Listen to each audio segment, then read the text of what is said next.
Һәм үз хәле өчен борчылып, карагыз, үз хәле өчен. Анда бөтен кеше үз хәлен борчылачак. Башка кешенең хәлен борчымас аның. Әти-әниләр балалары өчен борчылмас, балалар әти-әниләре өчен борчылмас. Һәр кеше үзенең нәфсе өчен борчылыр. Һәм мәхшәргә җыелган халык, карагыз, ничә миллиард, без аның санын да белмибез. Күпме кеше җыелган, дәйме? Һәм шушы халык мәхшәр мәйданында җыелып, Аллаһка мөрәҗәгать итәр. Һәм Аллаһка мөрәҗәгать итә алырлык, аның ярлыклавын сорарга хакы булган изге тәкъва кешеләрне эзли башларлар. Әлбәттә, үзләре алар мөрәҗәгать итә алмас. Курку катыш. Әмма ләкин эзләрләр, кем Аллаһка мөрәҗәгать итәр микән? Кемнең андый хакы бар микән? Шундый кешеләрне эзләрләр үз арасында. Һәр кем Аллаһ Тәгалә шул изге тәкъва кешенең яклавын кабул итеп, аның хәлен җиңеләйтер өчен өметләнер. Карагыз. Шушы шәфагать нихәтле кирәк булачагында. Нинди авыр хәлгә төшәчәкбез. Һәм шундый кешеләрне изгеләр кешеләр арасында эзләрбез. Юкмы монда арабызда шундый бер кеше минем өчен шәфагать кылыр, минем монда яклар, мине шушы газаптан коткарыр. Һәм әлбәттә, ышанычлы чыганаклардан билгеле булганча, кыямәт көнендә пәйгамбәрләрдән бары тик Мухаммад саллаллаһу алейхи ва салламга генә шәфагать кылу мөмкинлегенә ия булыр. Һәм кутси хадисләрнең берсендә бу хакта шундый мәгълүмат бар. Кешеләр Адам алейхиссалам янына килеп, карагыз, күп кешеме, һәм бөтен Адам алейхиссалам янына килеп. Ни өчен? Чөнки ул беренче пәйгамбәр, беренче кеше. Аның янына килеп, Аллаһның рәхмәтен сорап, безгә шәфагать кылсаң иде дип әйтерләр. Әмма ләкин ул Ибраһим янына җибәрер. Ибраһим Аллаһның дусты ул. Аннан шәфагать сорагыз дип.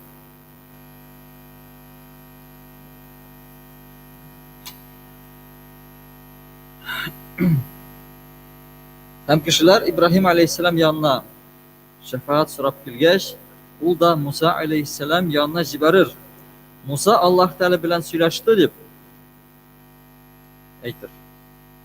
Ягъни ул якынрак дип әйтер Аллаһка. Һәм Муса алейхиссаламга шәфагать сорау гозры белән мөрәҗәгать иткән халыкны ул да Гайса пәйгамбәр янына алейхиссалам янына җибәрер.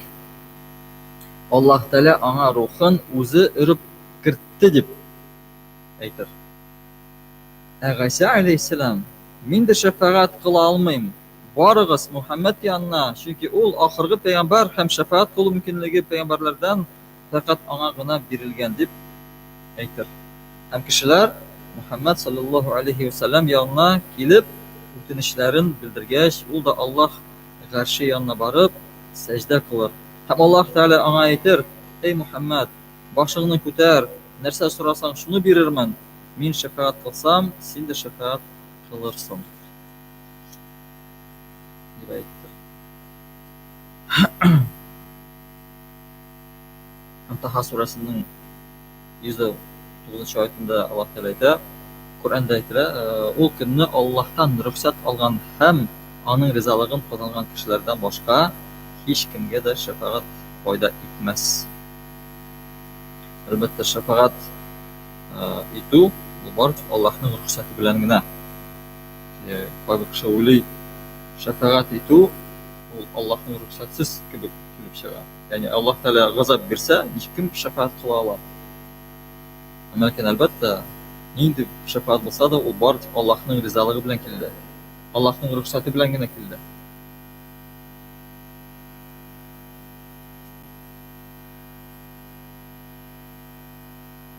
Һәм шушы аяттан аңлашылганча, кыямәт көнендә изге тәкъва кешеләрнең башкаларга яхшы мөнәсәбәт күрсәтеп, алар өчен ярдәм сорау мөмкинлеге булачак. Әмма моның өчен Аллаһның рөхсәте кирәк булачак.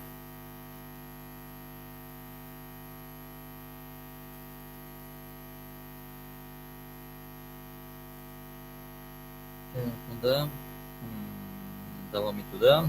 Ketsak, qiyomat kunida tub shafaat qilishi Payg'ambarimiz Muhammad sallallohu alayhi vasallamga bo'ladi.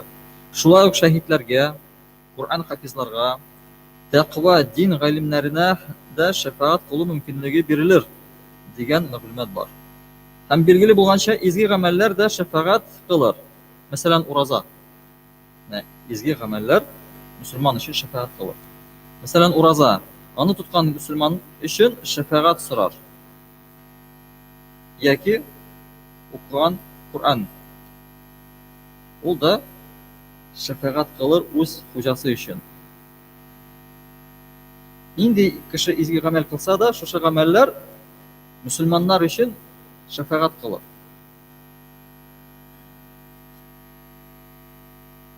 Ham shafaatning turlarına kelganda g'olimlar onun shunday turlarini ayirib ko'rsatadi. Bunda 8 turni g'olimlar ko'rsatadilar. Shularni qarab ketdik. Birinchi tur albatta shafaatning tub eng muhim turi da ol Payg'ambarimizning shafaati. Bu eng birinchi tur. Ham ikkinchisi barliq kishilar jannatga alagirga umidlanib, onun qopqalari oshiq bo'lishini tilar, ham Payg'ambar Muhammad payg'ambardan alayhisolatu vasallamdan Alloh taolaga jannat qopqalarini ochib qo'yib o'tinishi bilan murojaat etuvini so'rar. Ma'lum bo'lgancha Alloh ruxsati bilan jannat qopqalarini Payg'ambar sallallohu alayhi vasallam ochacak va musulmonlar jannatga kirishi birinchi ummat bo'lacak. Ya'ni shu jannat qopqalaridan eng birinchi Payg'ambarimiz sallallohu alayhi vasallamning ummati kirishi. Bu ikkinchi bir tur shafaat. Ham uchinchida o'tqa kirasi kishilarning shu o'tqa kirmasga mumkinligi bormi, yo'qmi ekanligini tekshirib qilina turgan shafaat. Ya'ni agar uning mumkinchiligi bor ekan, shu o'tqa kirmasga inshaalloh ya Payg'ambarimiz shafaat qilib uni qutqarir uchun shu musulmonlarni. To'rtinchisida jahannamga alakkan musulmonlarni ondan chiqaruv uchun qilina turgan shafaat. Ya'ni jahannamga уже alakkan musulmonlar uchun shafaat so'ralar. Ularni shu jahannam o'tidan qutqarir uchun.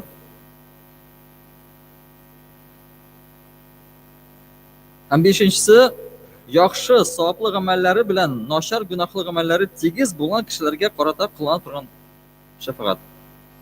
Ya'ni musulmon kishisi kelib mezonga uning savoblari, uning gunohlari solinir, hammalar bir tegiz bo'ladi.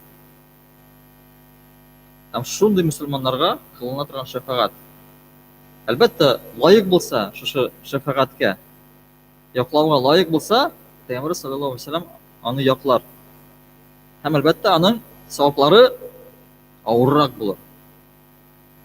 Ham oltinchisi mu'minlarni tezroq jannatga kiritish uchun qilina turgan shafaat. Tezroq jannatga kiritish uchun. Kuttirmas uchun. Bu da bir shafaatdir.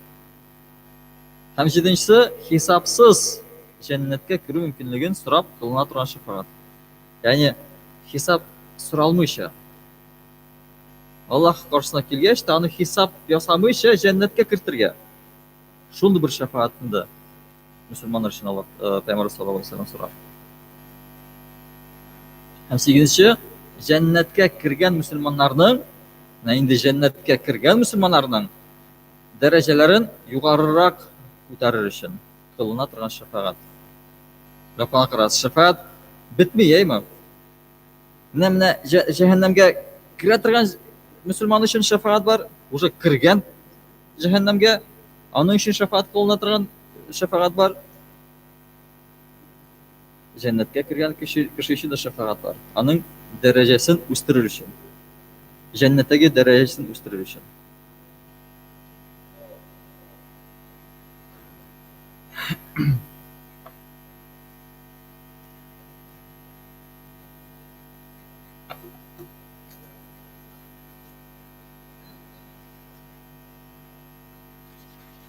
Hamda shafaat bo'yicha birinchi Qur'on suralarini qarab ketdik. Mana Baqara surasining 255-oyatida biz o oyatni bir yaxshi bilamiz, deymi?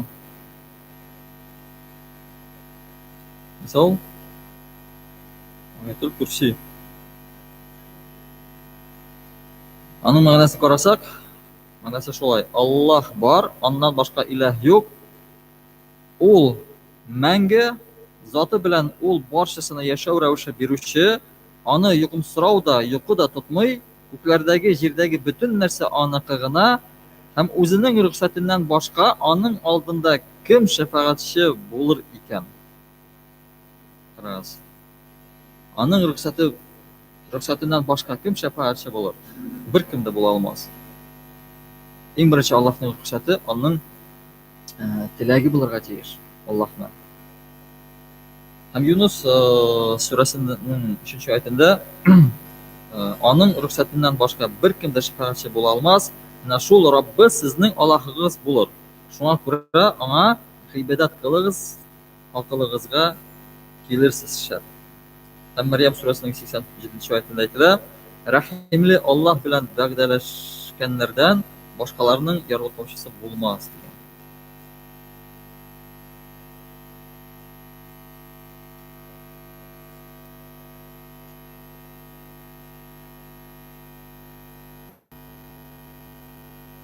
Һәм Нәбә сүрәсенең 38-нче сүрәсендә, 38-нче аятында әйтелә: Изге рух, ягъни Җибраил һәм фәрештәләр саф булып торган ул көндә Аллаһның рөхсәтеннән башка сүз әйтелмәс.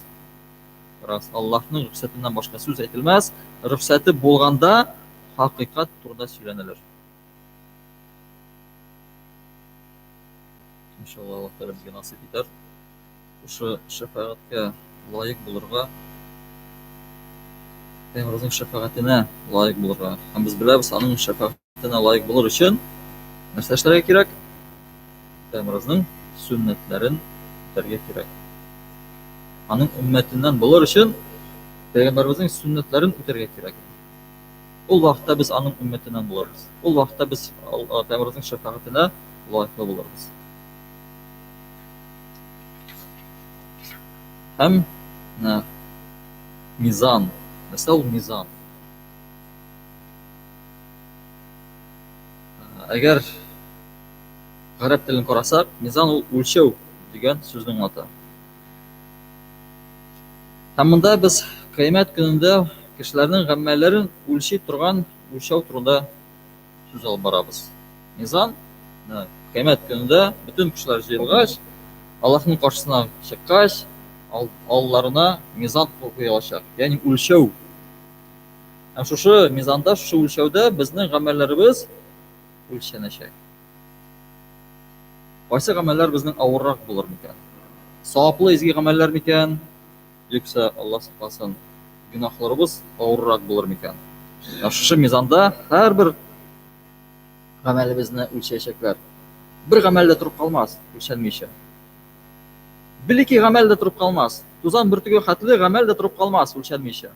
Бөтен нәрсәне үлчәячәкләр.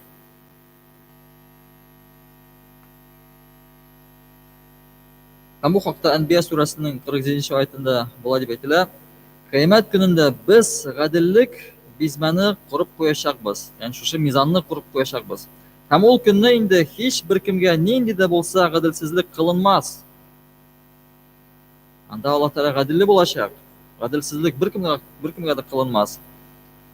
Ягъни кылган эшләрегезнең гәрчиш бөртеге, горчица урлыгы бар, билеки әйме? Гәрчиш бөртеге кадерлесен дә дөрес бизмәнгә салырбыз. Хисап өчен мин үзем дә җитәрмен ди. Янга кына карагыз. Билеки, вак кына бер гамәл дә торып калмас. Бөтен нәрсәне мизанга салачаклар. Һәм үлчәнәчәк. Һәм Зул-Зилат сүрәсенең 7-нче һәм 8-нче аятында әйтелә: Кем тузан бөртеге кадәр генә игелек кылган булса, ул күренер. Кем тузан бөртеге кадәр генә әшәкелек кылган булса да, ул да күренер.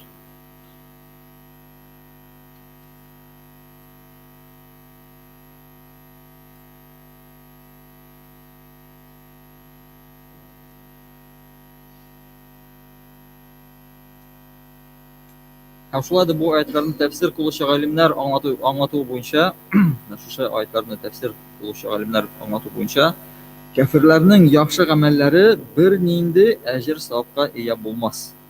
Ham ularga foyda keltirmas. Chunki u amallar Alloh rizoligi uchun ishlanmadi.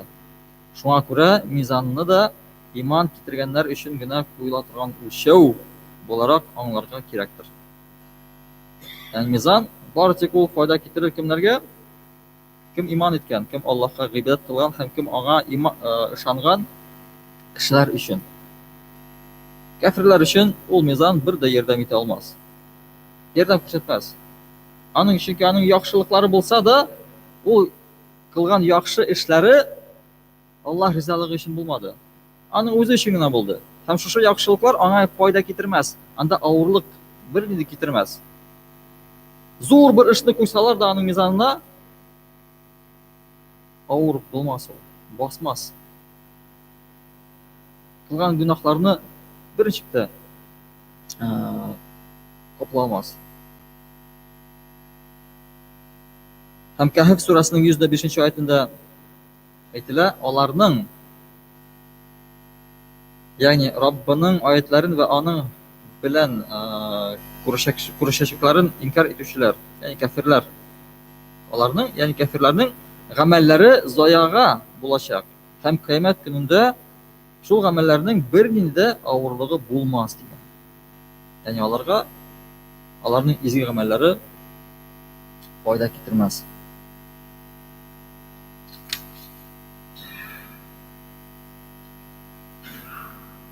Ham musulmonlardan so'ralacak eng birinchi narsa u albatta iymon. Onları onlardan namozlari turida so'rayacaklar. Ya'ni farz namozlari bilan birga mizonga nafil namozlarni da solacaklar. Qo'yilacak.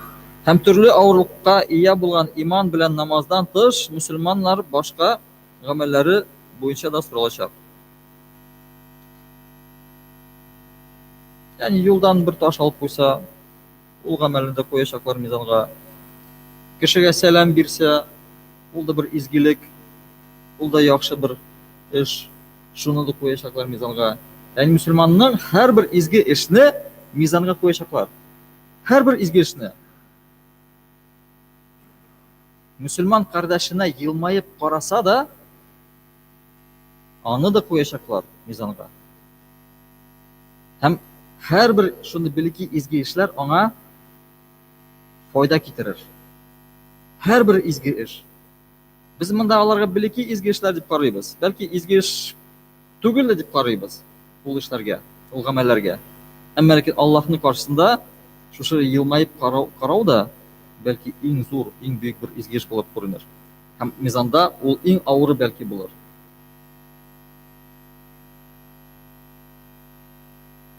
Ham shulay etib mizonga iymon-da, namoz bilan boshqa amallar da qo'yilacak, ham Alloh va'da etgancha qaror durust bo'lacak. Qaror, ya'ni решение. Alloh taolo qarorni durust chiqaracak. Ham Qur'onni tafsir qiluvchi olimlar belgilab etgancha, qiyomat kunida Allohning adillik mizonida haqiqatgina og'ir kelir. Ya'ni yolg'on aldauga negizlangan turmush nindigina uzun ham dunyo ma'nosida o'ng'ishli bo'lsa-da, Alloh mizonida og'ir kelmas. Ya'ni shu mizonda bardik haqiqatgina og'ir kelir. Agar kim bu dunyoda zo'r darajalarga erishgan, zo'r o'ng'ishlarga erishgan, shu kishilarning zo'r ishlari birda foyda keltirmas. Chunki u yolg'on orqali o'zining foyda uchun ishlangan ishlar o'zi foyda keltirmas. Endi buyuk ishlar bo'lsa-da, balki sadaqa da bergan mumkin u kishi. Zo'r sadaqalar bergan mumkin. Ammo narsa uchun riyo uchun. Yolg'on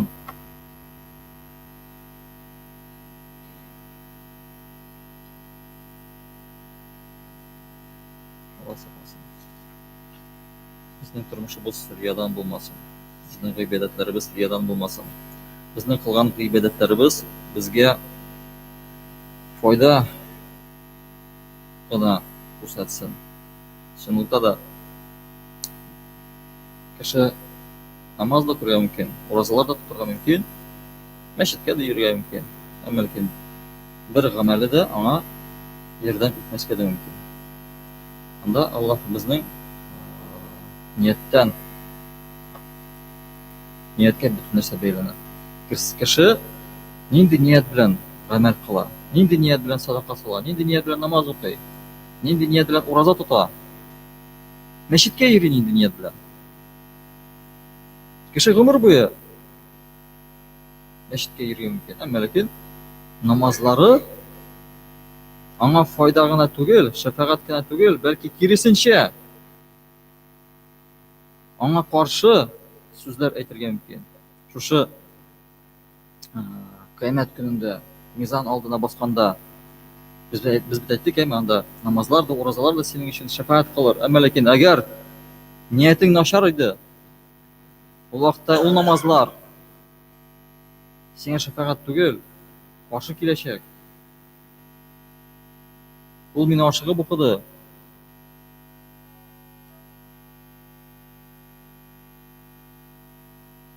Belki u riya uchun o'qidi. Alloh saqlasin. Yashaymiz, g'iybatlar qilamiz. Lekin birsida foyda bermasga mumkin. Bir namozda foyda bermasga mumkin. Namozlarimizni nechuk o'qiymiz? Xushu bilan o'qishga tirishamizmi, yo'qmi?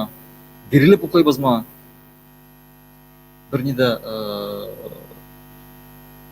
qaraganim bir kishi bitmotor etib chog'ishtirma bera namozlarni o'qida. Namoz narsa u? Namoz u Alloh bilan uchrashuvdir. Nechuk biz aning bilan uchrashamiz? Nindi ravishda uchrashamiz aning bilan? Nindi ravishda aning bilan uchrashamiz? Bastıkda elhamdülillah o'qib jibardik, все. Bütün hadnilarni tez-tezgina aytdik da namozimizni bitirdik. Shulay biz Alloh bilan uchrashamiz. Mana bu dunyoda biz agar bir kishi bilan uchrashsak, uning bilan bir kishi uchrashasi kelmasa-mi? Assalomu alaykum, alaykum tam bitti. Kitobimizda boramiz, uning bilan ortiq uchrashmaymiz. Uchrashasimizda kelmaydi. Eng ko'pisi biz uning bilan salomgina aytamiz, anga ketamiz. Agar bizning yaratgan kishimiz bo'lsa, balki bek zo'r darajali kishi bo'lsa-mi, biz uning bilan to'xtab, rahatlanib, esanlashib, uning halini so'rab, uzoq so'rashirga tirishamiz. Yaratgan kishilar bilan shulay bitindi. Uning bilan ayrilasa kelmaydi. Ham shog'ishtirik biz Alloh bilan nechuk uchrashamiz. Shu yaratgan kishi bilan kibik uchrashamiz mana bilan yoki so'ylashasi kelmay turgan kishi bilan kibik uchrashamiz mana bilan. Tez-tezgina o'qib bitirib ketirganmi bizning uchun ahamiyatliroq. Yo'qsa har bir so'zni ma'noni anglab aytib aytadilar, Tatarshan bilmaydi, Amerika smakava aytib deylar talimi. Har bir so'zdan lazzat olib namozlarimizni o'qiymiz. Alloh bilan uchrashgan vaqtda shunday bir darajaga erishishga tiyishmiz. Imенно tirishirga, bizda tirishuv bo'larga tegish har narsada. Albatta biz ko'pchilik vaqtda ko'p ayberlar ishlay olmaymiz. Xushu nisina kira olmaymiz. Lekin tirishuv bizning amallarimizda bo'larga tegish. Tirishuv bo'larga tegish. Tirishdik, lekin shayton bizni jingdi. Xushu nisina kira olmadik. Bizga boshqa fikrlarni boshimizga jibardi. Lekin biz tirishdik. Agar tirishmasak, u vaqtda albatta bu namozning foydasi shu xatligina bo'ladi. Bo'ldi. Galishkagina bo'ladi. Lekin uning qiymatligi albatta tusha. Va axiru da'wana alhamdulillahi robbil alamin.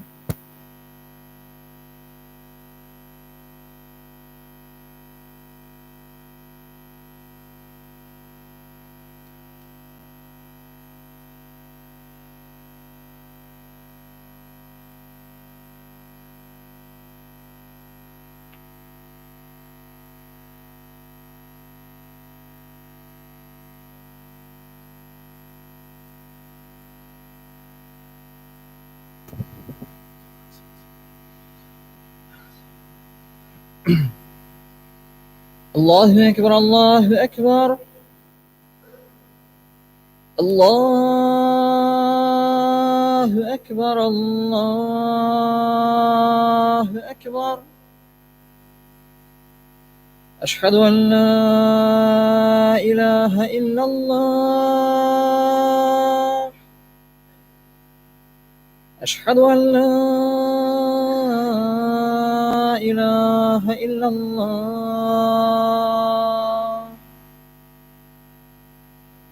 أشهد أن محمد رسول الله. أشهد أن محمد رسول الله.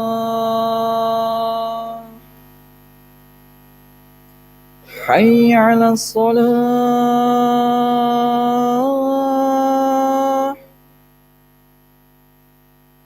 حي على الصلاة.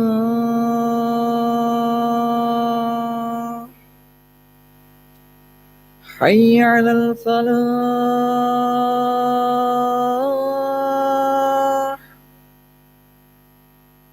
حي على الفلاح. الله أكبر الله أكبر. لا إله إلا الله.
أعوذ بالله من الشيطان الرجيم بسم الله الرحمن الرحيم الحمد لله رب العالمين والصلاة والسلام على رسوله محمد وعلى آله وأصحابه أجمعين. Assalamu alaikum warahmatullahi wabarakatuh. Muhtaram qardaşlarım, sizlerge Allah subhanahu wa ta'ala'nın selamı, rahmeti ve bereketleri bulsaydı, cümle günlerimizni Allah Teala mübareklerden kılsaydı.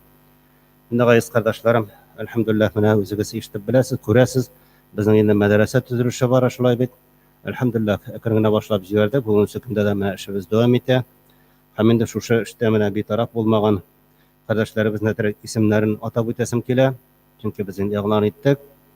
Elhamdülillah bizde endi bunda meşitke kelip sadakalarına bik köp meşit faydasına da hem madrasa faydasına da hep salalar. Amma endi biz aytdık mena kişiler buğalteri aşağı kiritip berseler, biz alarını yazıp barabız bunda. O endi bizning saqlanacak, anda madrasa endi jetkenden soň, meşit madrasa jetkenden soň şu spesik şunda bolacak, hem kişiler kelip motor itibarını yazıp koyup, parayı alacaklar, kimler nişik buluşkan, hem bu gelecekte endi özümüzning tege balalar içinde, anaklar içinde bir aytırga kerek bir şunday bir görkem amal bolacak. Şoňa görä endi gaýby kişiler aýtar belkim kerek de tugul diýip, biz any kerek diýip tababız, çünki ol endi bir-birimizge ibret bola, azrak janlandyryp, azrak iterip jiberir üçin kerek, azrak uyatyp jiberir üçin kerek. Allah Teala barşynda görüp tura, mag'lum ki. Şoňa görä endi mena şu işke endi ýardam etken madrasada şuna ýardam etken özünden endi ölüş kirken kişileriniň isimliklerini atap öterge isebim bar. Endi her isimliklerini aýtyp ötermen. Köpmi bergenlerine Girfanov Rifqat Zaki oğlu 10 000, Şeyhiyev Rifqat Ahmetcan oğlu aşa Aksar Awla meşitinden Zeyir oyunu 15 000 jip bergenler. Feyzi Fayaz oğlundan 2100, Zakiye Hamidullah kızından 1 000, Minaz Zakiye Zinnur kızı Riyanovadan 50 000, Flora Abdülmugati kızından 1 000, Mingnur Garifullah kızı Devlet Çina'dan 50 000, Himayev Fayaz Hilman oğlundan 2 000, Fuat Vafa oğlu Zakirov'dan 500, Mahmud kızı Faniye'den 1 000, Ekrem kızı Fine'den 1 000, İlgiz Hazret aşağı meclisten 1200, Lütfiye hanım aşağı mahallimelerinde meclisten şulay 2750, İlgiz Hazret aşağı şulay 1000 meclisten kaytkan, Ubaydullah kızı Dülfe 1000, Gülseriye hanım aşağı şulay 500, Veli ve Fatima Rafail kızından 1000, İlyas Ahmetşah oğlu Abbasov'dan 100 000, İrşad Ali Akbarov Galimcan'dan 3000, Radik Reşit oğlu Kaşapov'dan 3000, Gadaniye Kaşapova'dan 1000, Aydar Hazret aşağı Zinnurov'dan 2000, Elfas Hazret aşağı 1000 diye yazganlar. Fatih ve Azaliye Şeripyan kızından 1000, Feyzul ve Zahra Barakşah kızından 5000, Akmal ve İnci Reşit kızından 1000, Amin Enver Tayyip oğlu Murasov'dan 5000. Cemgisi mena şu şeyinde bizning sentyabr ayının 20'sinden başlangan. Mena bugün indi biz şunu e'lon etdik. 263.450 so'm mena buğalteri aşağı kirgen akşalar indi. Şu madrasa tüzülüşüne deyip. Ondan başka indi aytıp ötdik. Biz bir köp kardeşlerimiz indi kiritip turmuylar. Şunda nege salalar. Biz hele ayırım yeşik de koyuyoruz ana. Allah nasip etse ana hazırlayız her. Endi mena şuşlay kiritip bere turgan bolsak, inşallah buğalteriye kiritip beresiz. Biz alarny yazıp barabız. Alanda rahmet hatlary da hazırlayız. Mena şu günlerde hazır bolacak. İnşallah alarny tapşyra turgan bolabız. Hem endi bu isimlikni biz endi motor etip, ondan soň madrasa yetkenden soň şunda madrasa binasında tuta turgan bolabız. Bu endi ne işin kerek degende, ol azrak bir-birimizni belekegine uyatıp jibere turgan. Hem endi biz bu şu amallarni aýtdyk endi. Meşit madrasa jetkirişler, alar sadaqatul jariye berişler yoki endi Allah Teala andy bandalarga kimler endi şu meşit madrasa türge buluşdy, yıllar köprüler kıyar qazırga buluşdy, alarga Allah Teala cennetde ayrım yer qoýan.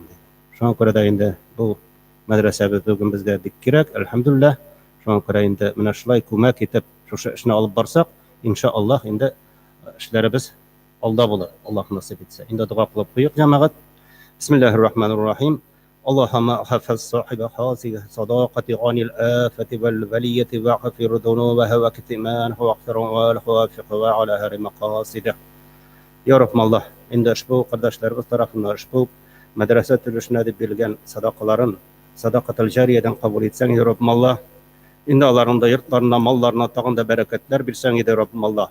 Ularning dunyo yuzida bo'lgan xayrli, izgi maqsadlarini oxirat baxti saodatlarına erishib Rabbim har birisini nasiblarda eylesin edi.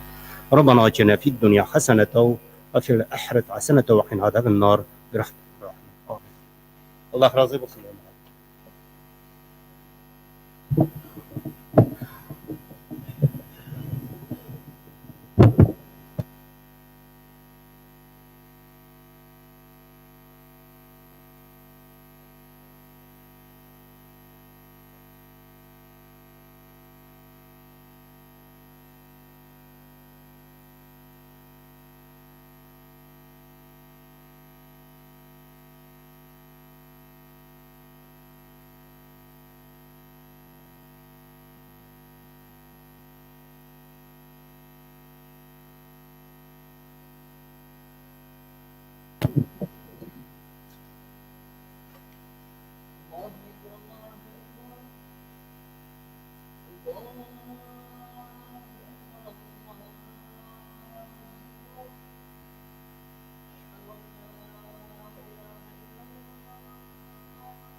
الحمد لله الحمد لله الحمد لله العزيز الغفار الكريم الستار الذي خلق الإنسان من صلصال كالفخار وخلق الجان من مارج من نار. أشهد أن لا إله إلا الله وأشهد أن محمدا عبده ورسوله. Allah subhanahu wa ta'ala barham sevgili peygamberimiz Muhammed Mustafa aleyhissalatu vesselam ol Allah'ın kulu hem elçisi.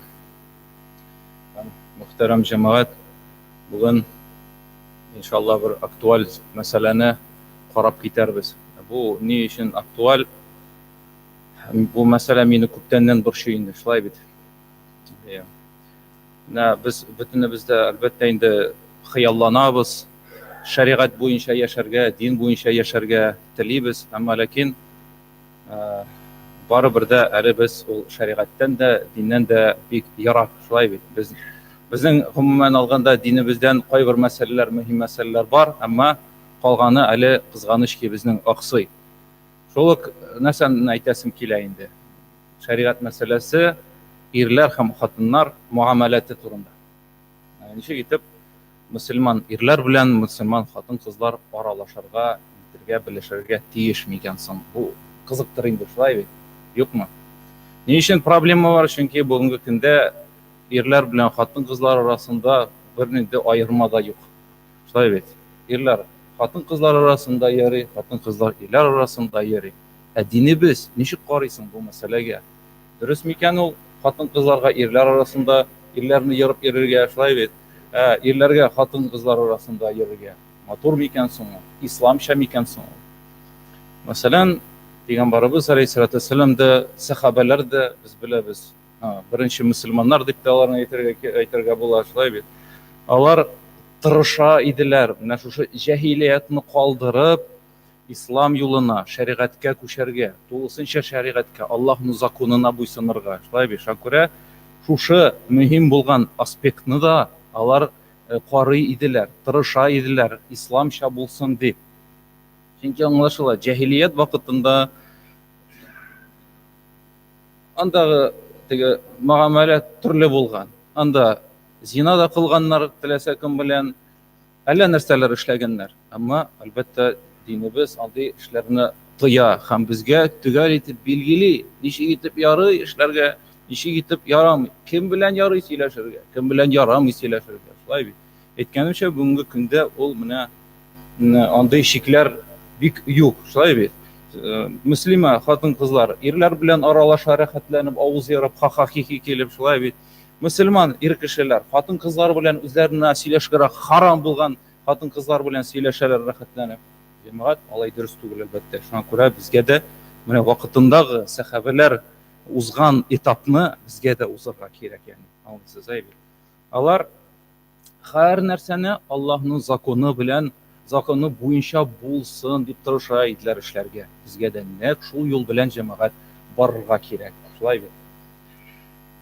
Һәм ул вакыттагы кешеләр, сахабалар, әлбәттә, үзләрен тәрбияли иделәр, үзләрендә, хатыннарында, гаиләләрендә тәрбияли иделәр. Һәм алар сайладылар шундый юлны, ни өчен безгә бүгенге көнгә кадәр ислам, әлхәмдүлилләһ, дине без килеп җитте, чөнки алар менә шушы намус юлын сайладылар, тәкъвалык юлын сайладылар. Шулай бит. Гыйффәтне саклау юлын сайладылар, мөхтәрәм җәмәгать. Һәм аңлау юлын сайладылар. Шулай бит. Менә безнең татар халкы инде гомумән алганда нәрсәсе белән аерылып тора, нинди бер үзенчәлек бар. Бу минем фикерем, әйме, башка бәлкем халыклардан, әйме.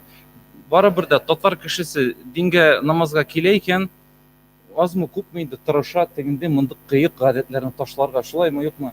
Бу бар андый мәсьәлә, шулай бит. Мәсәлән, бар инде арада да, мәсәлән, намазга басып та әле бу әйберне ташламый алган кешеләр, төрле кыек юлларны ташлый алмаган, сынала торган кешеләр. Әмма асылда да татар кешесенә хас менә шушы сыйфат. Инде намазга басасың икән, дингә киләсең икән, инде рәхимит андый эшләрне, кыек эшләрне ташларга, шулай бит. Шуңа күрә безгә дә бу шушы мөһим мәсьәләне булган. Әлбәттә, безнең җәмгыятьтә проблемалар күп, җәмәгать. Һәм бу бер проблеманың берсе, шулай бит. Аллаһ Раббыбыз бит хатын-кызларыбызга нәрсәне әмер итте? Ул әйтте Коръәндә, әйт, әй Мөхәммәд, ир кешеләргә үзләренең гыйффәтләрен һәм шулай хатын-кызларга да шушы сүзләрне әйтте. Гыйффәтне, ягъни гыйффәтне кем аңламаса, целомудрие дип атала ул. Целомудрие, менә шу хатын-кызның кыйммәтле әйберен саклагыз диде, сакласыннар, каплансыннар диде. Һәм шул ук аятта әйтте, кемнәргә менә шушы теге билгеле тән өлешләрен күрсәтергә ярый. Аллаһ Раббыбыз аны аңлатты. Кем тели, аеры өйгә кайтып Нур сүрәсенең 30-31 аятларын укый ала.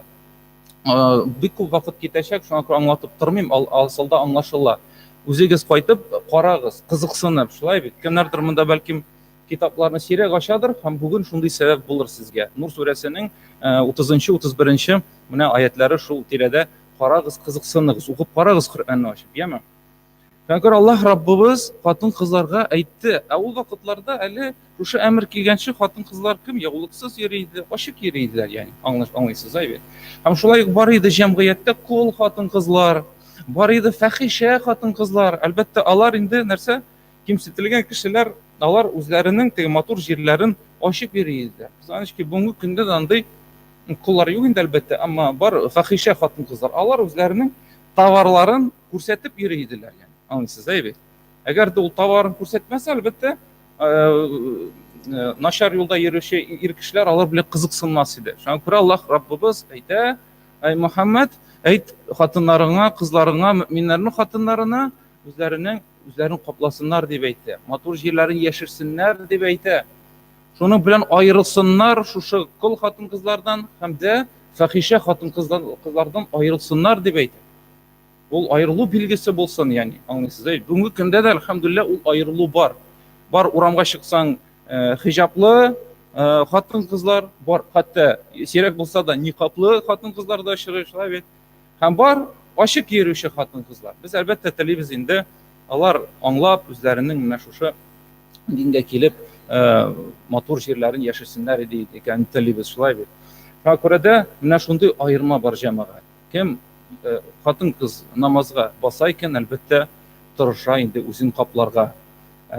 Кем намазга басып та капланмады икән, инде аларны ул көтә барыбер дә ахыр чиктә дә, шулай бит. Барыбер дә хатын-кызлар әлхәмдүлилләх аны аңлый, иншалла төшенә. Һәм мәсәлән, бу мәсьәлә турында да Айша радиллаһу анһадан китерелә.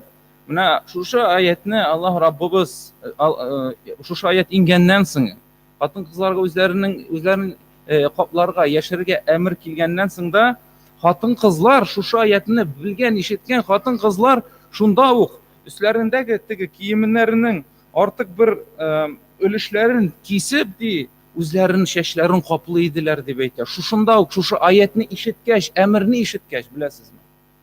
Шунда ук моментально. Чөнки Аллаһның әмере килде.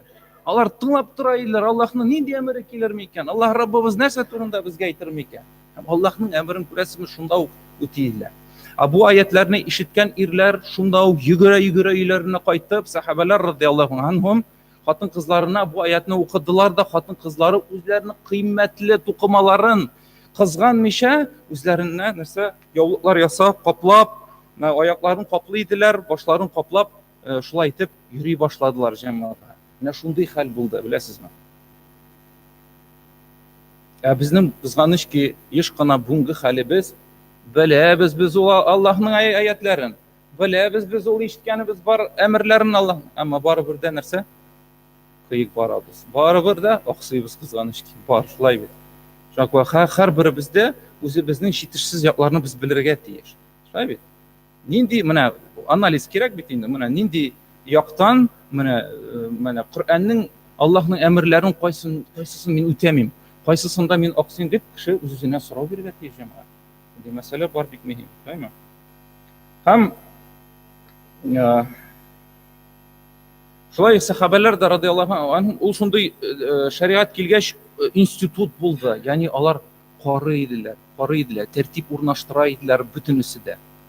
Менә без дә үзара бит бер-беребезне әлбәттә яхшыга гына чакырырга тиеш, шулай бит. Кардәшем, мин сиңа үземә теләгәнне сиңа да телим дип, шуңа күрә бер-беребезне без начарлыктан сакларга тиеш булган кебек тә, алар бер-берсендә дәгъвәтле иделәр, бер-берсен яхшылыкка чакыра иделәр, шулай бит. Һәм кемдер әйткәнемчә кыек ирсә, алар аны шунда ук туктата иделәр, әлбәттә. Бит әгәр дә ир кешеләр хатын-кызлар белән менә шушы теге муамәлә җиңел булса, менә шулай аралашу җиңел булса, ул бит нәрсәгә алып бара ахыр чиктә дә? Зинага, шулай бит. Зинага. Бүген син аның белән сөйләшеп торасың, ха-ха-хи-хи килеп, иртәгә тагын ниндидер бер кая чакырасың аны. Аннан соң да эш нәрсәгә алып барырга мөмкин? Кызганыч, зинага, шулай бит. Менә бар ул проблема, әйтәм бит. Бүген көннең безнең яулыклы хатын-кызларыбыз да бик җиңел карыйлар бу мәсьәләгә. Бик җиңел карыйлар. Бу урысча әйтәм, легкое поведение менә, кызганыч. Ирләрдә дә бар ул. Хатын-кызларда да бар, ирләрдә дә бар. Җиңел карыйбыз. Әйтәм бит, аралашабыз менә шулай, бик җиңел. Үзебезгә шит булган, харам булган хатын-кызлар белән. Алай дөрес түгел. Алай матур түгел җәмәгать. Без әгәр дә бу проблеманы шишмәсәк, шулай бит. Шаманы белмәсәк, әлбәттә без ахырыбыз бик мөшкилле булырга мөмкин. Менә ул яктан беләсезме кемнәр миңа ошый? Таҗиклар. Аларда хатын-кызлар ирләр арасында йөрми. Алар хәтта таҗиклар монда килеп тә Татарстанга бездән сорыйлар, татарлардан, сезнең хатын-кызларыгыз нәрсә эшли монда мәчеттә дип. Нәрсә эшлиләр алар? Ник алар ирләр арасында йөриләр, беләсезме? Менә бу сиясәт миңа ошый, бик тә, күңелемә бик ята, машалла. Шулай булырга тиеш тә, шулай бит.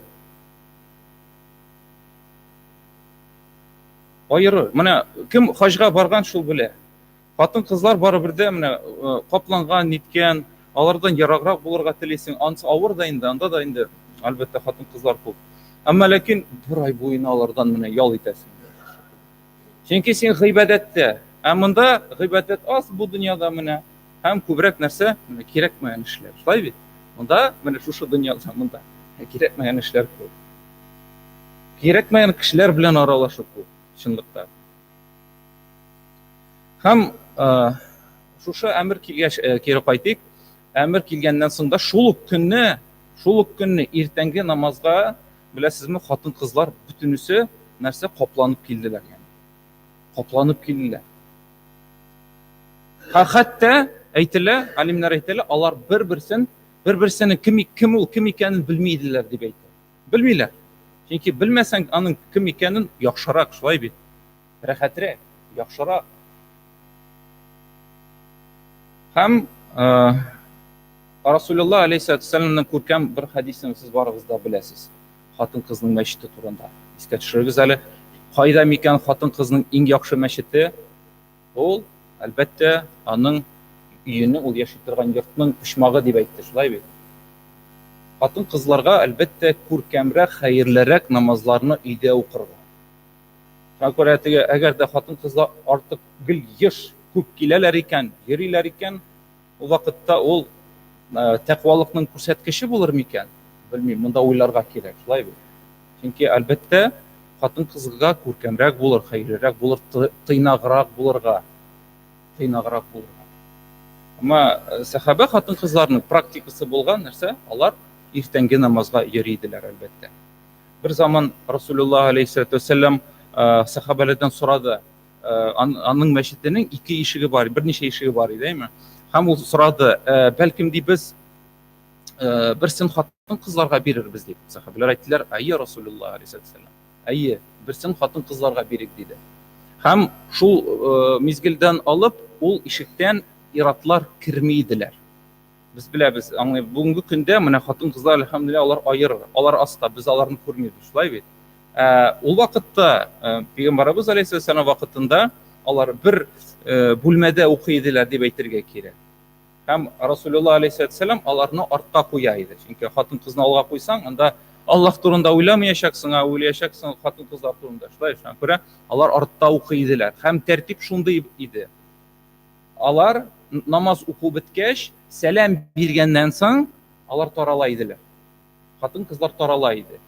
Һәм иратлар көтеп тора иделәр, аларның киткәнен бөтенләй. Аңлыйсыз, әйбит?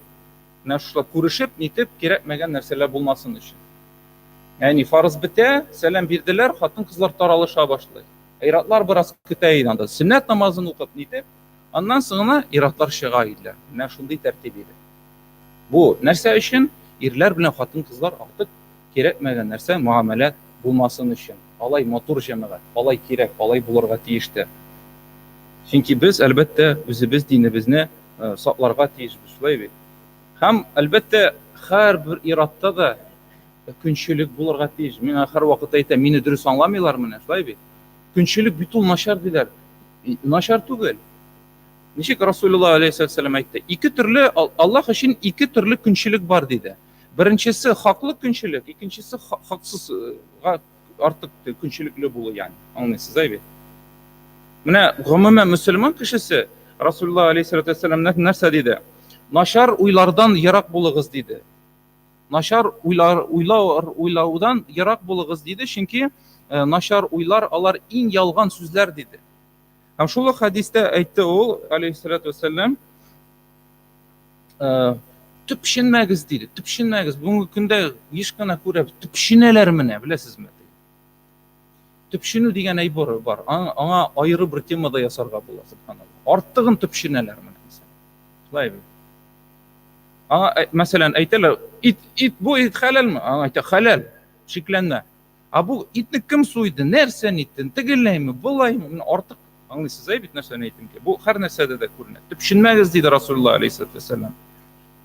Шулай шпионить итмәгез диде. Бер-берегез артыннан. Нәрсә ничек? Хәтта хадисләрдә килә, әгәр дә ир кеше шулай була икән, өенә кич белән, ягъни төнлә кайта икән, шулай килеп чыкты. Ул вакытта нәрсә төнлә кайтмасын диде. Чөнки бу ямсыз күренә. Нәрсә кебек күренә, теге хатыннан шикләнә кебек. Кинәт кенә кайтып керде бу. Хатында, кем беләндер ятмый микән дип кебек. Аңлыйсыз, әйбит? Шуңа күрә, шактый гына хадислар беләсезме ул мәсьәлә турында. Шуңа күрә төнлә кайтасың икән дә, ул сирәк булганда гына шулай билгеле. Әмма ир кешенең эше шундый икән, төнлә дежурствына кайтайык, ул вакытта анда проблема юк, иншаллах.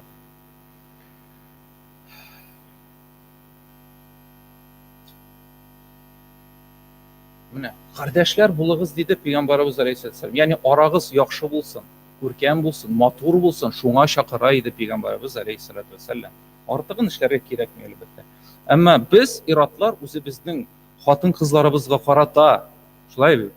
Аларга карата гына түгел, динебезгә карата, халкыбызга карата, телебезгә карата да күнчелекле булырга тиешбез. Бу мин әйткән, атап киткән әйберләр без аларны җәмәгать сакларга тиешле. Үзебезне саклаган кебек, битебезне саклаган кебек, без аларны сакларга тиеш. Менә шул. Бигрәк тә хатын-кызларны сакларга. Чөнки әгәр дә иратлар аларны сакламаса, хатын-кызлар үзләрен сакламыйлар. Алар чамаламыйлар, алар белмиләр. Алар кая рәхәт, ничек рәхәт шулай яши башлыйлар. Шулай түгелмени? Шуңа күрә безнең өстебездә алар әманәт. Алар әманәт. Шуңа күрә без алар якларга, сакларга, хөрмәт итәргә тиеш. Без бозылсак кына алар бозыла башлый. Менә шул хикмәт шунда. Алар бүгенге көндә менә шундый булулары сәбәпле нәрсә? Сәбәп нәрсәдә? Бездә. Без менә шундый өлеш шәйин, шулай бит. Анда төрле сәбәпләр, башка сәбәпләр дә бар. Әмма бездә гаепле. Бездә аңлатмыйбыз, өйрәтмибез. Өйгә кайтабыз да, ашыйбыз да, ятабыз, бетте, анда телефонда утырабыз, шулай бетте. Ә менә кайсыгыз өйгезгә кайтып, хәләл җифетләрегезгә дәрес биргәнегез бар? Кайсыларыгыз? Аңлатканыбыз бармы безнең? Матурым, менә шулай динебез шулай куша, менә шулай яшәсәк иде дип, менә шуны шулай эшләргә кирәк дип. Менә кайсыгыз? Аксый шулаймы? Бар инде проблема.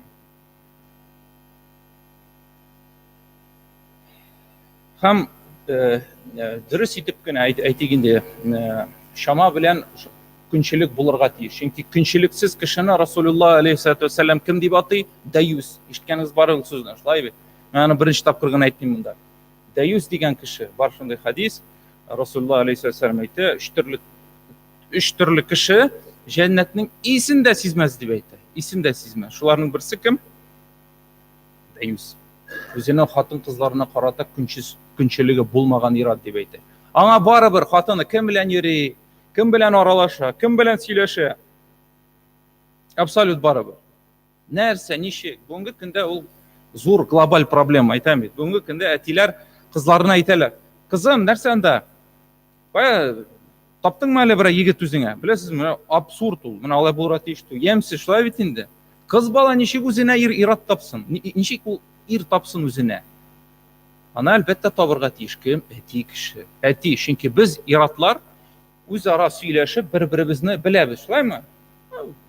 Мәсәлән, берничә сорау бирергә була, кемгә дә ират белән бераз гына аралашырга була, инде ир кеше чамалый.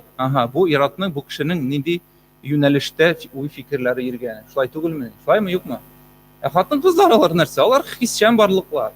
Алар эмоция аша һәр нәрсәне кабул итә. Алар өчен алар идеалистлар, ягъни һәр нәрсә матур алар өчен. Шуңа күрә алар алданалар. Аннан соң теге кияүгә чыгалар да, ир аларга ошамый башлый.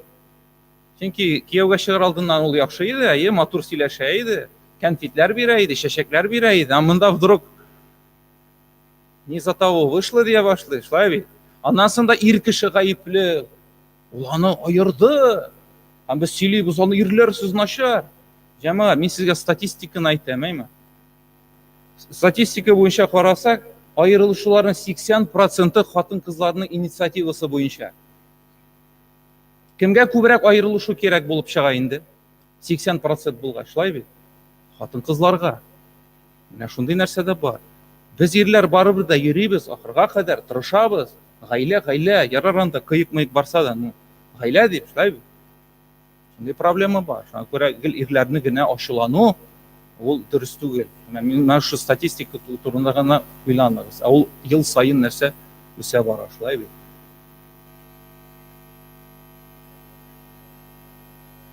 Әгәр дә без әлбәттә Аллаһ Раббыбызның китабына юнәлсәк, аны өйрәнергә тырышсак, шулай бит? Ул вакытта без үзебезне дә үзгәртер идек, якыннарыбызны да үзгәртер идек. Чөнки әлбәттә без бер-беребезгә яхшылык кына телибез җәмәгать.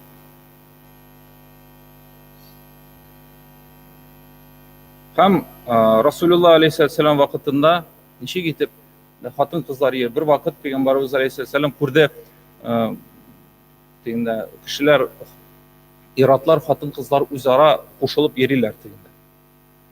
Ул кычкырды, алай йөрергә дөрес түгел ди. Алай йөрү дөрес түгел, хатын кызлар кырыйдан йөрсен диде. Шуңа күрә урам буенча хатын кызлар яң яктан кырыйдан бара иделәр, ә иратлар каян уза иде? Уртадан. Ул вакытта менә шундый бер тәртип салды. Яни мөселман җәмгыяте, мөселман дәүләте акрын гына нәрсә эшләде? Дөрес юлга таба барды шулай.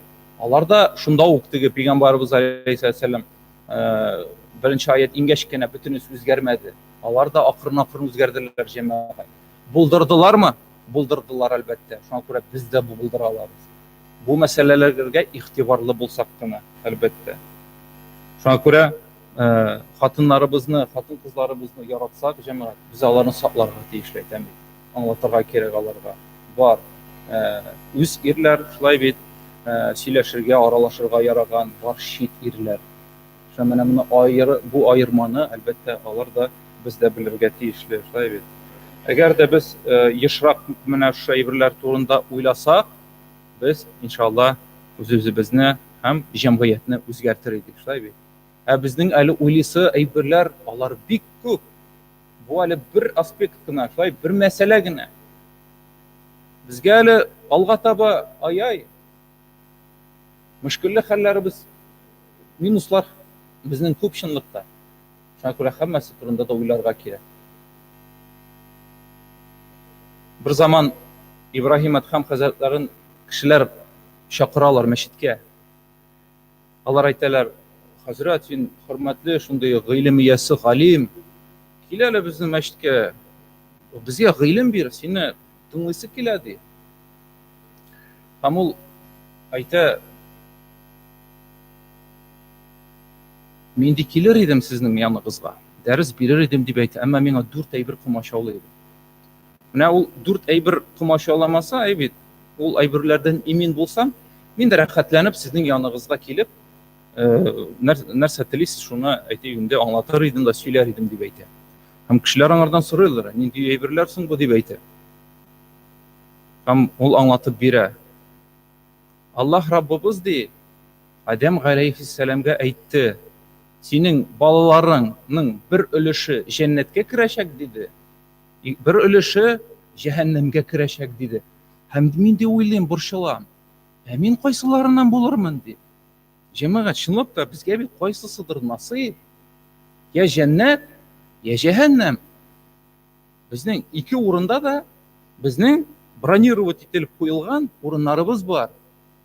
Безнең теге ничек дип әйтик, ничәдер сотка участок бар, шулай бит, бүгенге көннең сүз белән әйткәндә. Һәм шунда без булачакбыз. Мин дә шуны борчылам дип мин ди. Аннан соң ди, фәрештә бала ана карынында булган вакытта ди, килә һәм Аллаһтан сорый. Хәтерлисез? Сорый. Нәрсә дип әйтә? Бу бала нинди булсын? Бәхетле булсынмы? Бәхетсез булсынмы дип. Мин дә уйлыйм, борчылам. Бу фәрештә нинди җавап ишетте микән? Һәрбер безгә дә Аллаһ Раббыбыз ниндидер җавап биргән, шулаймы?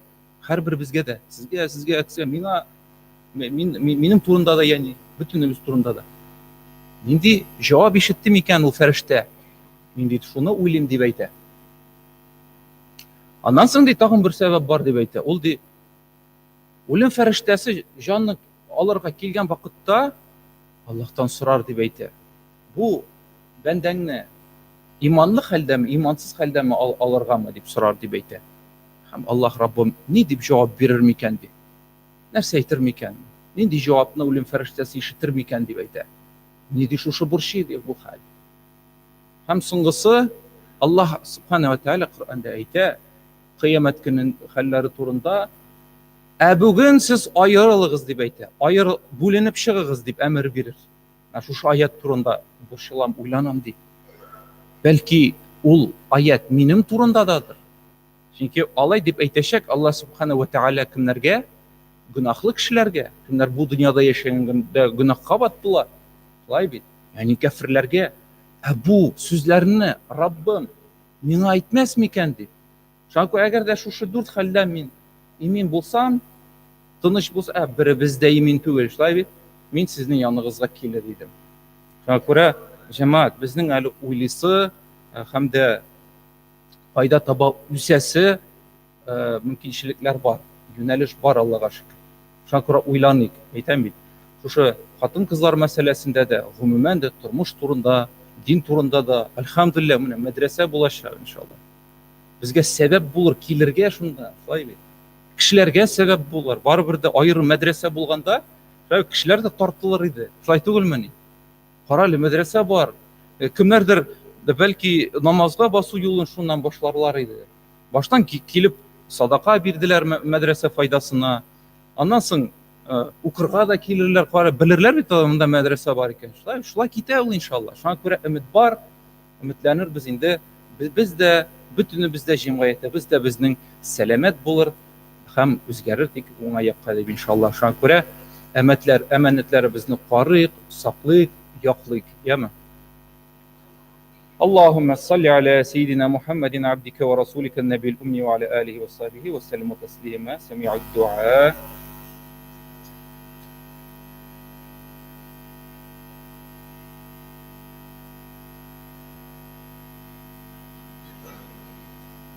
الحمد لله الحمد لله نحمده ونستعينه ونستغفره ونؤمن به ونتوكل عليه ونعوذ بالله من شرور أنفسنا ومن سيئات أعمالنا من يهده الله فلا مضل له ومن يضلل فلا هادي له أشهد أن لا إله إلا الله وأشهد أن محمدا عبده ورسوله أقيموا الصلاة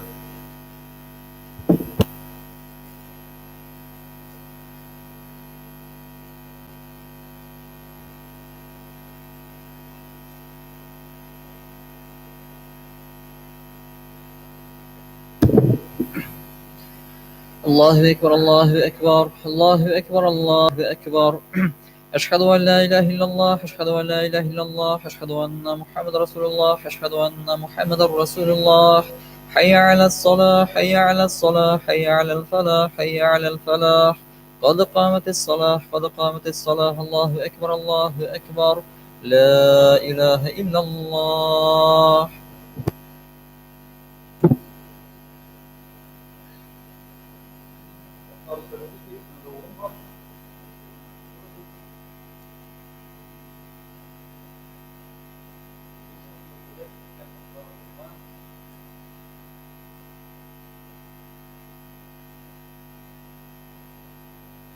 الله أكبر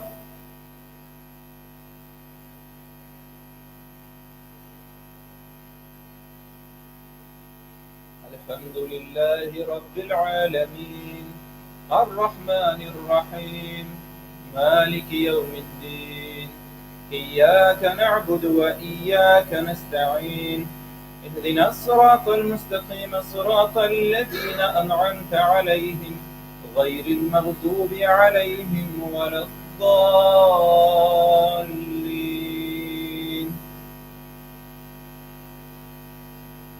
إنا أنزلناه في ليلة القدر وما أدراك ما ليلة القدر ليلة القدر خير من 1000 شهر تنزل الملائكة والروح فيها بإذن ربهم من كل أمر سلام هي حتى مطلع الفجر الله أكبر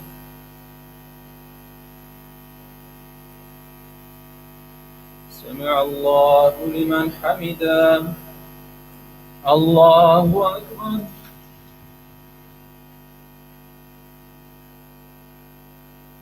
الله أكبر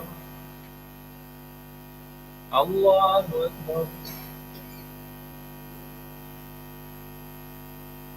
الله أكبر الحمد لله رب العالمين الرحمن الرحيم مالك يوم الدين إياك نعبد وإياك نستعين اهدنا الصراط المستقيم صراط الذين أنعمت عليهم غير المغضوب عليهم ولا الضالين.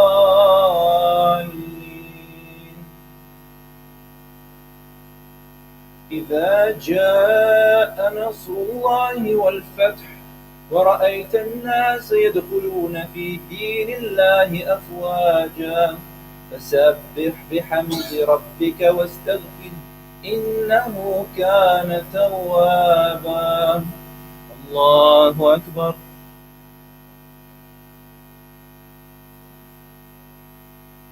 سمع الله لمن حمده. الله أكبر.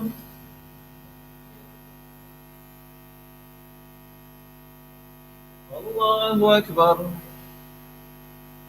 الله أكبر. الله أكبر.